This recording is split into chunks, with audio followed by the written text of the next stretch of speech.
નમસ્કાર વિદ્યાર્થી મિત્રો, હું સંજીવ વોરા, મારી ચેનલ સંજીવમાંથી આપણે સોલ્યુશન કરીએ છીએ ધોરણ 12 એસાઇનમેન્ટ 2025 પ્રથમ પરીક્ષા એકાઉન્ટ વિષયમાં. તો પ્રશ્ન નંબર 1, પ્રશ્ન નંબર 2 અને પ્રશ્ન નંબર 3 એ આપણો પૂરો થઈ ગયો છે. આજે આપણે પ્રશ્ન નંબર 4 ઉપર ચર્ચા કરીશું, જેમાં રકમ જોઈએ. પહેલા તો અહીંયા તમારી પાસે ગૌતમ ગિરીશ એક પેઢીના ભાગીદારો છે. તારીખ 1/4/24 ના રોજ તેમની મૂડી અનુક્રમે 48,000 અને 30,000 આપેલી છે. ભાગીદારી કરારનામાની શરતો નીચે મુજબ છે. તો શરતોમાં પહેલું છે, મૂડી ઉપર 10% વ્યાજ છે, ઉપાડ ઉપર 12% વ્યાજ વસૂલ કરવાનું છે, ગિરીશને 200 માસિક પગાર આપવાનો છે. ગૌતમે 1/10/24 ના રોજ 3,000 નો ઉપાડ કર્યો છે, જ્યારે આ તારીખે ગિરીશે પેઢીને 5,000 ની લોન આપેલ છે. ગિરીશે લોન પર યોગ્ય દરે વ્યાજની માંગણી કરી છે. 31/3/25 ના રોજ પૂરા થતા વર્ષનો ઉપરોક્ત હવાલા નાખ્યા ધ્યાનમાં લીધા સિવાયનો પેઢીનો નફો આપે છે 18,670. તમને બનાવવાનું કીધું છે પેઢીનું નફા નુકસાન ફાળવણી ખાતું, ભાગીદારના મૂડી ખાતા. તો આ રીતે તમારે ટાઇટલ લગાવી દેવાનું, ગૌતમ ગિરીશની પેઢીનું તારીખ 31/3/25 ના રોજ પૂરા થતા વર્ષનું નફા નુકસાન ફાળવણી ખાતું, અને અહીંયા તમારે લગાવી દેવાનું ભાગીદારના મૂડી ખાતા. તો શરૂઆત કરી આપણે દાખલો. તો પહેલી જ વિગત આપણને આપી છે મૂડીની, અને દર વખતે હું કહું છું મિત્રો કે આપણે અહીંયા મૂડી ખાતાની હંમેશા જમા બાકી હોય તો જમા બાજુ આપણે એન્ટ્રી લખવાની. હવે તમને એન્ટ્રી લખતા આવડી ગઈ હશે તો તમે મારી જોડે એન્ટ્રી મારતા જજો. તો તમારી પાસે છે 1/4/24. અહીંયા આપણે જમા બાજુ લખીશું 1/4/24, બાકી આગળ લાવ્યા, અને એમાં તમને રકમ આપી છે 40,000 અને 30,000. તો અહીંયા આપણે લખીશું ગૌતમના ખાનામાં 40,000 અને ગિરીશના ખાનામાં લખીશું 30,000. એના પછી તમને કરાર પત્રની જોગવાઈ છે. તો એમાં પહેલું છે મૂડી ઉપર વ્યાજ. તો આપણને ખબર છે કે મૂડી ઉપર વ્યાજ આપણા વર્ષના અંતે ગણાય. તો અહીંયા આપણે લખીશું 31/3/25 મૂડી ઉપર વ્યાજ. અહીંયા તમને 10% ગણતરી કરવાનું કીધું છે. તો 40,000 ના 10% આવશે 4,000 રૂપિયા, અને 30,000 ના 10% આવશે 3,000 રૂપિયા. આની આપણે બીજી શરત આપીશું. તો અહીંયા નફા નુકસાન ફાળવણી ખાતામાં ઉધાર બાજુ તમારે લખી દેવાનું ટાઇટલ મૂડી ઉપર વ્યાજ. બે ભાગીદારના નામ લખવાના, ગૌતમ અને ગિરીશ. રકમ લખવાની 4,000 અને 3,000. તો ટોટલ આવશે 7,000 રૂપિયા. તો 7,000 તમારા બાદના કોલમમાં લખવાના. એના પછી બીજા નંબરની તમને કરાર પત્રની જોગવાઈ છે, ઉપાડ ઉપર 12% વ્યાજ વસૂલ કરવું. કરારનામાની આ જોગવાઈ આપણે જ્યારે ઉપાડ ઉપર વ્યાજ આવશે, એટલે કે ઉપાડ આવશે ત્યારે આપણે ઉપાડ પર વ્યાજની ગણતરી કરીશું. ત્રીજા નંબરમાં તમને લખ્યું છે ગિરીશને માસિક 200 રૂપિયા લખે પગાર આપવાનો છે. તો માસિક 200 તો વાર્ષિક થશે, 12 × 2 = 2400 રૂપિયા થશે. તો એ પગારની એન્ટ્રી આપણે અહીંયા લખીશું 31/3/25. અહીંયા આપણે લખીશું પગાર, અને ગિરીશના ખાનામાં આપણે રકમ લખીશું, ગૌતમમાં ડેશ કરવાનું. અહીંયા આવશે 2400 રૂપિયા. આની બીજી અસર આવશે તમારી. અહીંયા આપણે લખીશું પગાર, કૌંસમાં લખીશું 200 × 12, કેમ કે 12 મહિના હોય આપણા એટલે. અને અહીંયા આપણે લખીશું ગિરીશ, અને આવશે 2400 રૂપિયા રકમ. તો આપણી જોગવાઈ નંબર 2 હતી કરાર પત્રનો. તો કરારનામાની આપણી આ શરતો હતી, એમાં બીજા નંબરની શરત હતી. એના પછી તમને લખ્યું છે ગૌતમે 1/10/24 ના રોજ 3,000 નો ઉપાડ કર્યો છે. તો અહીંયા આપણે ઉપાડની એન્ટ્રી આવી ગઈ. તો અહીંયા ઉધાર બાજુ તમારે લખવાની 1/10/24. અહીંયા તમારે લખવાનું ઉપાડ, અને એમાં તમને રકમ આપી છે 3,000 નો ઉપાડ. કોણે કર્યો છે? તો ગૌતમે.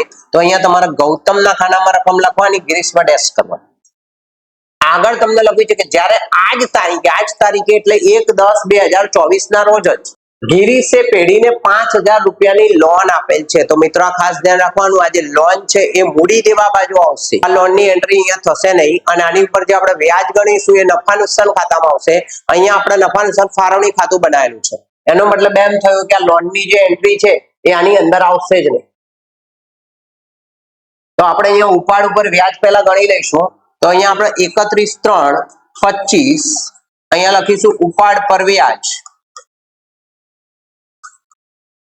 અને તારીખ ઉપર ઉપાડ પર વ્યાજ ગણતર મેં તમને શીખવાડી દીધું છે કે કઈ રીતે ઉપાડ પર વ્યાજ ગણવું. છતાં પણ આપણે એની ગણતરી જોઈ લઈએ એકવાર. મિત્રો આપણે ગણતરી એકવાર જોઈએ પહેલા જો તમે મારી ચેનલને સબસ્ક્રાઇબ ના કરી હોય તો સંજીવ સર ચેનલને સબસ્ક્રાઇબ કરો કે જેથી કરીને મારા આવનારા તમામ વિડીયો તમને મળતા રહે અને બેલ આઇકન પણ દબાવો કે જેથી કરીને તમને નોટિફિકેશન મળે મારા નવા વિડીયો માટે. તો આપણે જોઈશું ઉપાડ પર વ્યાજ.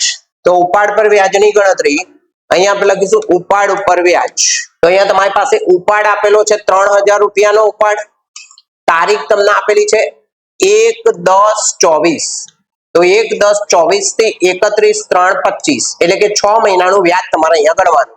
તો અહીંયા આવશે 6/12 અને ટકાવારી તમને આપી છે વ્યાજની. અહીંયા ઉપાડ પર વ્યાજની તમને ટકાવારી આપી છે 12% લેખે ઉપાડ પર વ્યાજ ગણવાનું છે. તો અહીંયા આપણે લખીશું 12/100.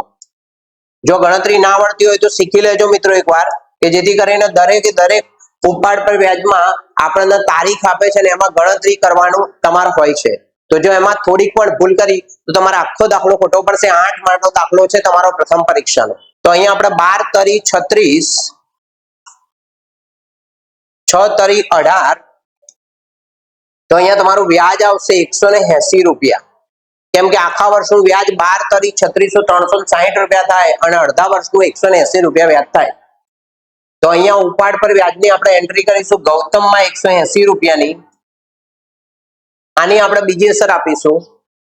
તો અહીંયા શરૂઆતમાં 2 લાઈન છોડ દેવાની. અહીંયા તમારે લખવાનું ઉપાડ પર વ્યાજ ગૌતમ અને એમાં તમારે રકમ લખવાની 180 રૂપિયા. ગિરીશ લોન પર યોગ્ય દરે વ્યાજની માંગણી કરે છે. તો યોગ્ય દરે વ્યાજની માંગણી કરે છે તો આપણે ખબર હોવી જોઈએ કે 1932 ના કાયદાની જોગવાઈ મુજબ તમારે 6% લોન પર વ્યાજ એમને આપવાનું હોય. એટલે જો આપણે નફા નુકસાન ખાતામાં આપણે એન્ટ્રી લખી હોય તો આપણે 6% આની પર વ્યાજ ગણો. પણ અહીંયા નફા નુકસાન ફાળવણી ખાતું છે જેમાં આની એન્ટ્રી આવશે નહીં. 31/3/25 ના રોજ પૂરા થતા વર્ષનો ઉપરોક્ત હવાલા ધ્યાનમાં લીધા સિવાયનો પેઢીનો નફો આપે છે 18,670. તો અહીંયા આપણે લખીશું ચોખ્ખો નફો નફા નુકસાન ખાતેથી લાવે.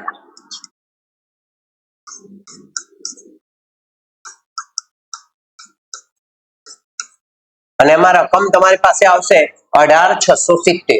તો અહીંયા આપણે લખીશું 18,670.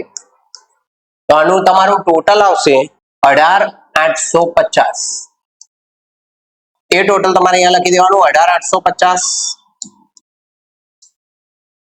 એમાંથી તમે આ રકમ બાદ કરશો 9,400 તો તમારી રકમ આવશે 9,450. અને અહીંયા તમને નફા નુકસાનનું કઈ પ્રમાણ આપ્યું નથી તો આને આપણે સરખે હિસ્સે વહેંચવાનું. અહીંયા ટાઇટલ લગાવી દેવાનું વહેંચણી પાત્ર નફો. 2 ભાગીદારના નામ લખવાના ગૌતમ અને ગિરીશ. તો અહીંયા તમારો જે વહેંચણી પાત્ર નફો આવ્યો એના આપણે સરખે હિસ્સે વહેંચીશું. અહીંયા તમને નફા નુકસાનનું પ્રમાણ નહીં આપ્યું તો આપણે સરખે હિસ્સે વહેંચીશું તો રકમ આવશે 4,725. તો અહીંયા આવશે 4,725. તો આ રીતે તમારો વહેંચણી પાત્ર નફો આવશે. એના તમારો મૂડી ખાતાની જમા બાજુ લખી દેવાનો. તો અહીંયા આપણે લખીશું 31/3/25 વહેંચણી પાત્ર નફો.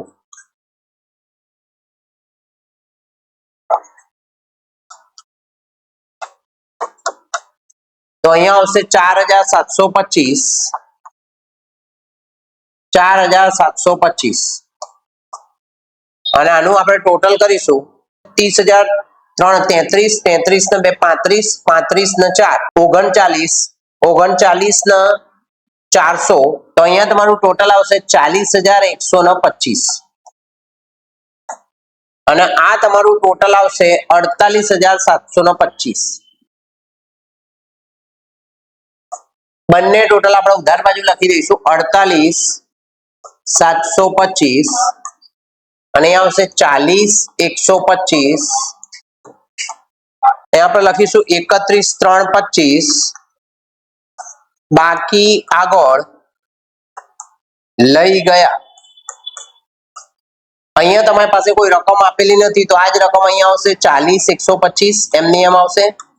અહીંયા 48,725 માંથી તમારે 3,180 બાદ કરવાના તો તમારી રકમ આવશે. તો અહીંયા તમારી રકમ આવશે 45,000 545. તો બાદ બાકી તમે કેલ્ક્યુલેટરની મદદથી તમારે કરવાની મિત્રો. તો આપણો દાખલા નંબર 4 હતો.